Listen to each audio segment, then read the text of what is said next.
Bueno, mi nombre es Carolina Uribe y voy a comenzar hablándoles un poco sobre la historia de los humedales en la sabana de Bogotá. Para eso podemos devolvernos hasta hace aproximadamente unos 30.000 años, cuando desaparece la laguna que inundaba la sabana. A partir de esto se comienzan a formar valles de inundación que funcionan como drenajes a los cuales llega el agua de los cerros y de sus ríos. Esos son los que hoy en día llamamos humedales. La aparición del hombre se da aproximadamente hace unos 12.000 años. Con la agricultura y horticultura aparecen unos actores muy importantes, que son los muiscas. Ellos eran grandes ingenieros hidráulicos. Ellos construían estructuras hechas de camellones y canales para manejar el agua y beneficiarse de ella en sus cultivos. En ese mapa de la izquierda de 1539 se puede ver como un sistema de interconexión que nutría la ciudad. Aquí el agua bajaba por sus cerros a través de los ríos y llegaba al río Bogotá para encauzar el crecimiento de la ciudad para la época. A la derecha, en esta imagen de 1614, se pueden ver pantanos a los que hoy en día nosotros llamamos humedales. También se pueden ver unas tierras más secas donde había ganadería y otros cultivos. En esta época el agua la utilizaban principalmente para el alimento y para sus actividades productivas. Luego, en 1797, se puede ver una relación entre la ciudad y los cuerpos de agua de la sabana y cómo era abastecida la ciudad. En esa época las zonas de inundación y los pantanos eran mucho más grandes que los humedales en la actualidad. Ahora, un poco más cerca, en los años 50, se puede ver a través de este mapa la estructura de la tierra y los ríos de la ciudad. Para ese entonces se seguía trayendo agua desde muy lejos por los cerros, los ríos y las lagunas artificiales para seguir sacándola por el río Bogotá. Luego en el 2000 el IGAC encontró que eh, esos lugares de inundación predominaban suelos de menor evolución en los cuales se encontraban cenizas volcánicas, las cuales en épocas pasadas eh, eran como transportadas a través de los vientos de la cordillera central. Y en la actualidad, en los humedales que quedan o los que han venido siendo recuperados natural o artificialmente, son como el hogar o refugio de muchas aves y especies en vía de extinción. Los humedales son ecosistemas construidos por un cuerpo de agua permanente o estacional con una profundidad no mayor a 6 metros, siendo el agua el principal elemento que controla la vida vegetal y animal relacionada con el ecosistema. ¿Qué pasa a su alrededor? Los humedales tienen una franja que se llama la ronda hídrica, la cual puede cubrirse por inundaciones periódicas o estacionales que mide de ancho aproximadamente 30 metros. Y también está la zona de manejo y preservación ambiental, que es una zona no inundable, pero que protege el ecosistema y ayuda a su conservación. ¿Cómo se conforman los suelos en los humedales? Hay varios factores ambientales que ayudan a que pueden afectar la composición del suelo en los humedales, pero según el Plan Regional de Gestión Ambiental de 1999, identifican 5 tipos de suelos que pueden estar en los humedales. Estos son los inceptisoles, que son suelos jóvenes más desarrollados que los entisoles, los entisoles, que son el suelo más joven y es superficial, los alfisoles, que son suelos bien saturados que se encuentran en zonas pantanosas, los vertisoles, que es una mezcla de arcillas de 50 centímetros de grosor, y los andisoles son suelos oscuros de origen volcánico.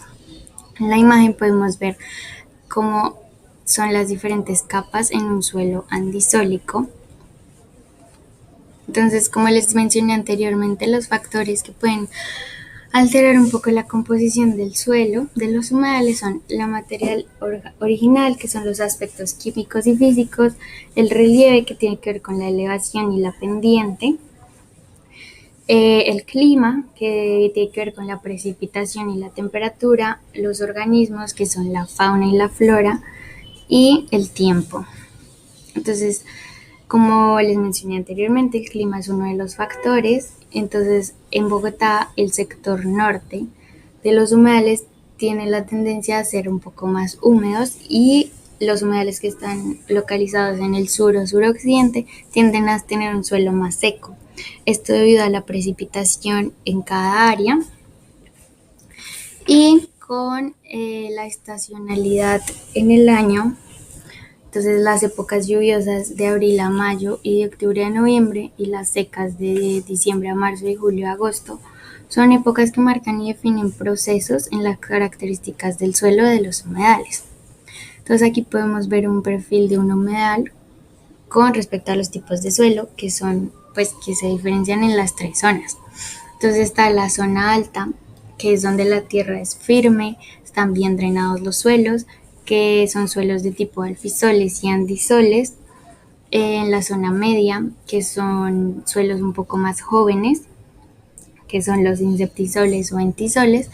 Y en esta zona media es donde eh, es una zona que está expuesta a periodos de inundación estacional o por un tiempo específico, y la zona baja es un suelo joven como la zona media, los entisoles y septisoles, y siempre está cubierta de agua.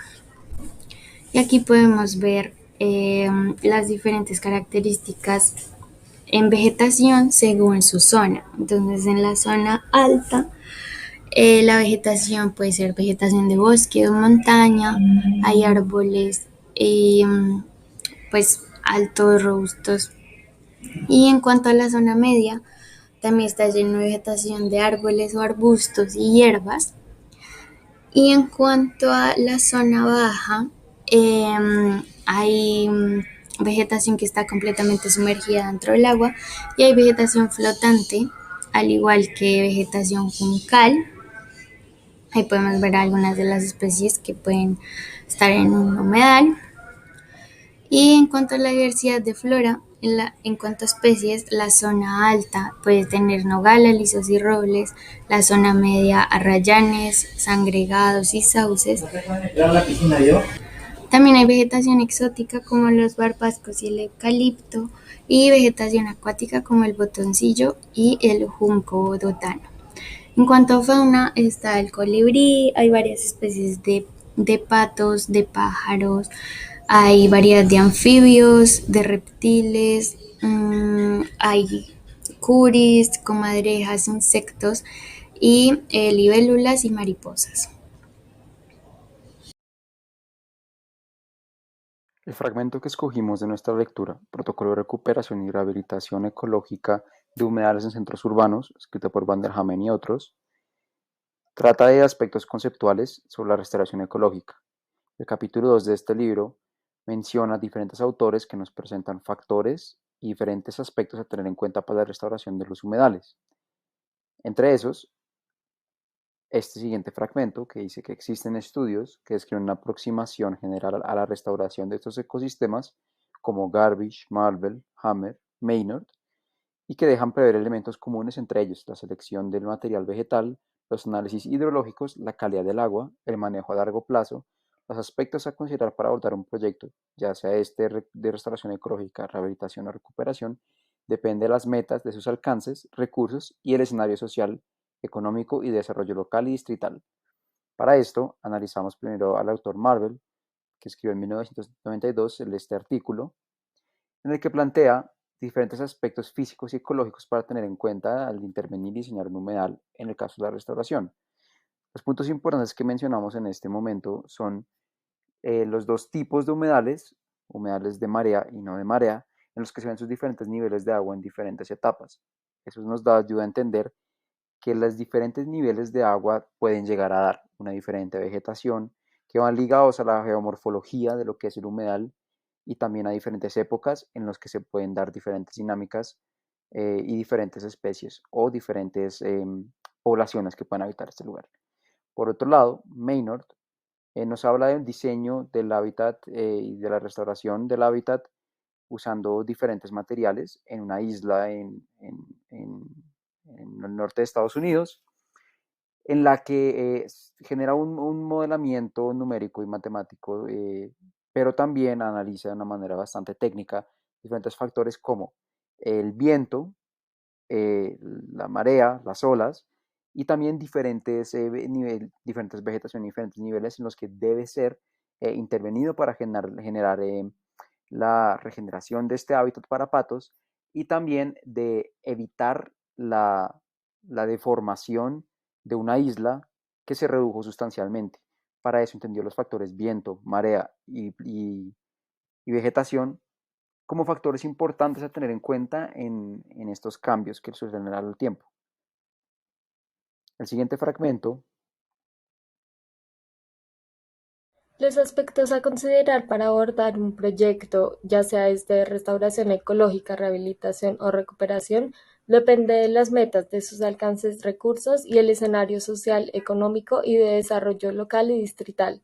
En un contexto científico, autores como Nygard en el 2004 enfocan la necesidad de comprender el impacto de las principales condiciones ambientales sobre el ensamble y la riqueza de las especies.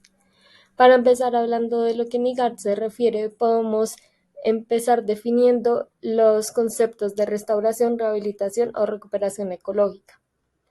Empezando por la restauración ecológica, podemos decir que son aquellos procesos que se orientan a la intervención de las dinámicas succionales y su aplicación que se basa en tomar como referencia, en este caso, los humedales.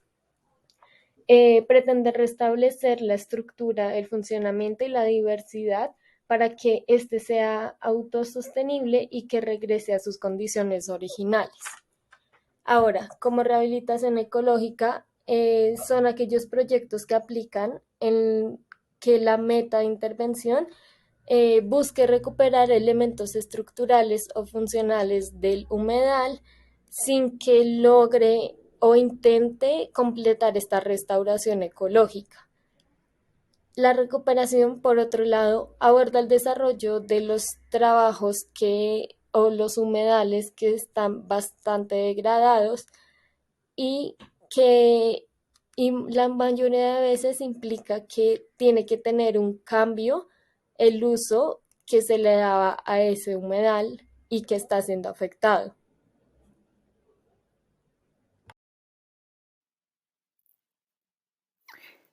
La siguiente parte del fragmento nos habla de que, sin embargo, es tan grande el proceso en una escala espacial que incluso diversos autores, Dale, Gersip, el National Research Council y Ronnie, coinciden en afirmar que para proteger o restaurar ecosistemas como los humedales, se deben considerar los procesos que ocurren por fuera, dado que los mismos actúan como factores que controlan sus características físicas, químicas y biológicas. Hay que mirar más que únicamente las características físicas. Para esto, autores como Dale nos demuestran que hay que entender el uso del territorio también para tener en cuenta qué es lo que sucede y cuál es el impacto ecológico que puede tener. Factores como pues durante el tiempo, cómo se cambia el uso del suelo, cómo el movimiento demográfico, en el caso de los Estados Unidos, en este ejemplo, puede afectar ecológicamente ciertas zonas y cómo estudiando las condiciones de cada una de las pequeñas zonas dentro de un gran territorio a proteger, puede darnos a entender cómo a futuro se puede tomar en cuenta esas áreas para la protección y para la restauración. Elementos que van más allá de los factores físicos y se van más hacia el tema social y humano. Luego, por otro lado, algo más teórico del momento de intervenir y tener en cuenta los humedales es que el humedal por sí solo no está exento o no está únicamente como un elemento solo único, sino que pues hay que analizarlo desde un enfoque multiescalar y multisistémico, es decir, eh, hay, que, hay que entender el humedal como parte de una gran cuenca hidrográfica, en el caso en el estado de Washington, que habla Gersip en el año 2001, que hay que estudiar la cuenca grande, luego quizás las subcuencas, tratar de subdividirlas y luego sí a un enfoque específico del lugar. Solo entendiendo esas tres escalas es que se puede realmente tener una restauración y una intervención completamente efectiva y no únicamente algo puntual que puede ser una falla que se haya llevado a cabo durante mucho tiempo. Casagrande considera que la restauración de humedales en áreas urbanas es la de los hábitats humanos y que tanto en los procesos como en las metas y evaluación del éxito de la restauración es necesario incorporar el componente humano. ¿A qué se refiere el autor? A que la restauración de humedales urbanos produce beneficios sociales importantes, adicionales al mejoramiento biofísico que tradicionalmente se incluye en la evaluación del éxito que se pueda obtener. Un programa de evaluación del éxito de la rehabilitación ecológica se realiza debido a dar un seguimiento desde un contexto ecológico, en este caso desde los humedales, que se hace para determinar el cambio o tendencia de los recursos que son analizados a partir de repetidos muestreos de las variables y que permiten tener una condición ampliamente aplicable al interés que se está analizando. Para esto podemos ver diferentes etapas o pasos, la cual la primera es fijar las metas para saber qué se quiere lograr, identificar las variables que pueden funcionar para ser analizadas, establecer punto de partida, diseñar el estudio, recolectar los datos de las variables, analizarlos y finalmente ser evaluados para ver los beneficios sociales de los cuales habla Casagrande.